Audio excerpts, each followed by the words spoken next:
Okay, if you're a parent, an educator, really anyone with kids in your life, you know this is a huge, huge topic.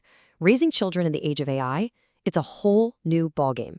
So today, we're going to dive into a really fascinating new framework designed to tackle just that. And it really kicks off with this question, one that I think a lot of us have been feeling, even if we couldn't quite put our finger on it. Why on earth does a 10-year-old today feel like they're dealing with the pressures of a 15-year-old?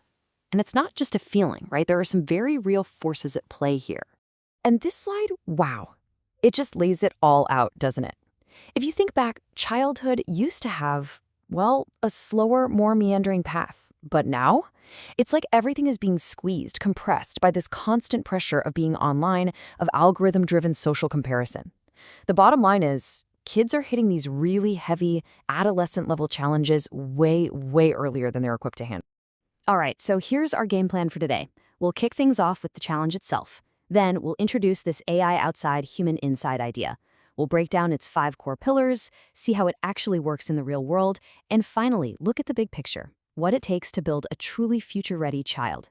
Okay, let's jump right into it. Section 1, the new childhood challenge. And this is all about digging into how this digital acceleration is just fundamentally reshaping what it even means to grow up today.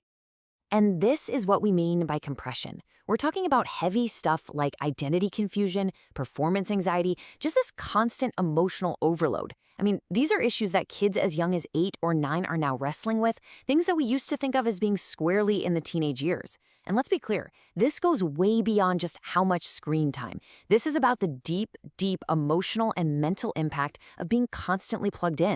So, okay, that's the problem. It's a big one. What's the solution?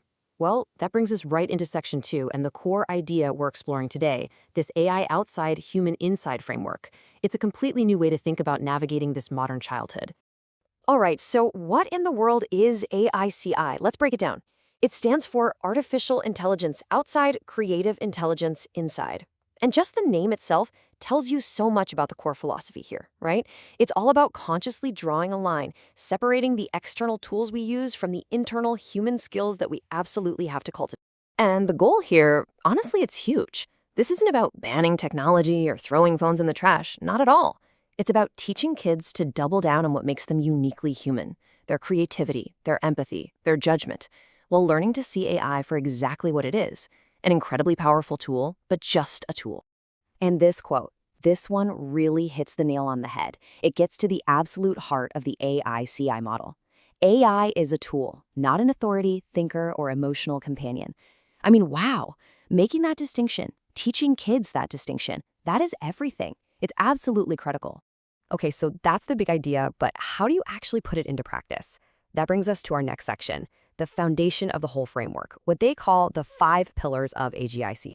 So think of these 5 pillars as the essential building blocks. First, you've got AI awareness, just fundamentally understanding what this tool is and what it isn't. Then it pivots to the purely human stuff, compassion, developing empathy for others, clarity, which is all about knowing your own inner world, confident communication, and finally the big one, creativity, which this program calls our human superpower. I love that. And look, these aren't just feel-good words on a slide. These pillars, compassion, clarity, creativity, they are literally woven into the fabric of the entire program. They guide the curriculum, the mentorship sessions, every single workshop. It's how they make sure this is a complete, holistic approach to a child's growth. Okay, so that's the theory, the what, but what about the how? How does all this work in the real world? Let's jump into Section 4, how the lab works and how they take these abstract ideas and make them totally concrete. So the program is built around something called a human lab model. Now, I know that might sound a little clinical or intimidating, but it's actually the exact opposite. Think of it as a super safe observational space that's designed to see how a child's confidence, creativity, and emotional expression are actually growing over time. And here's the most important part. There are no grades, no rankings, no psychological labels, none of that. And why only 3 to 5 kids? Well, that tiny cohort size is absolutely essential. This isn't a lecture hall. It's designed to be a safe space. That small number is completely deliberate. It's all about fostering the psychological safety kids need to really open up, to express themselves, and to take creative risks without that constant fear of being judged. The weekly rhythm is also super intentional.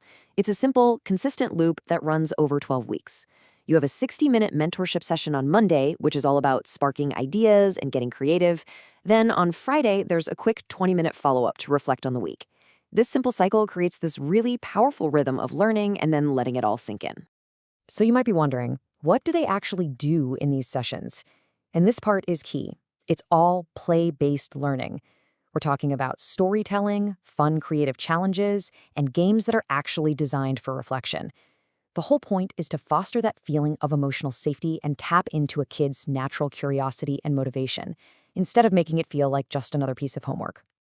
And all of this, the framework, the pillars, the lab model, it all leads to our final section here. This is the so what, the ultimate goal of the entire AICI framework, building the future-ready child. And you really see the impact on two different timelines. In the short term, you see kids developing a much richer emotional vocabulary.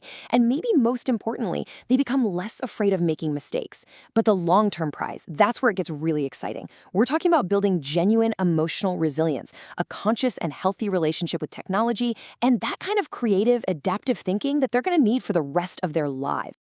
And that right there is why all of this matters so much.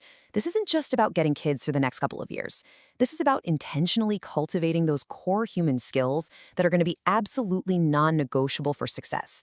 And you know what? More importantly, for happiness and well-being in a world that's just becoming more and more automated every single day. So in the end, this whole AICI framework is really just one powerful answer to one of the biggest questions we're all facing. As the world around us fills up with artificial intelligence, how do we teach our kids to double down on our own creative, compassionate, and truly human intelligence?